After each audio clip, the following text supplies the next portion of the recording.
বিয়ের দীর্ঘ ৯ বছর পর একসঙ্গে ৩ সন্তানের জন্ম দিলেন রেবেকা সুলতানা নামে এক গৃহবধূ।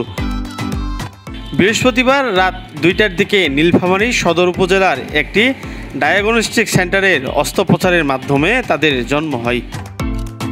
রেবেকা সুলতানা নীলফামারী কিশোরগঞ্জ উপজেলার পুটিমারী ইউনিয়নের সাদুরার পুলবাজার এলাকার বাসিন্দা সাজু ইসলাম স্বপনের স্ত্রী।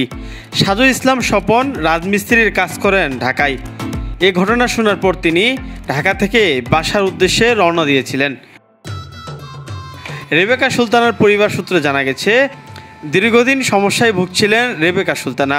প্রায় ১ বছর আগে তিনি চিকিৎসকের পরামর্শে চিকিৎসা গ্রহণ করেন।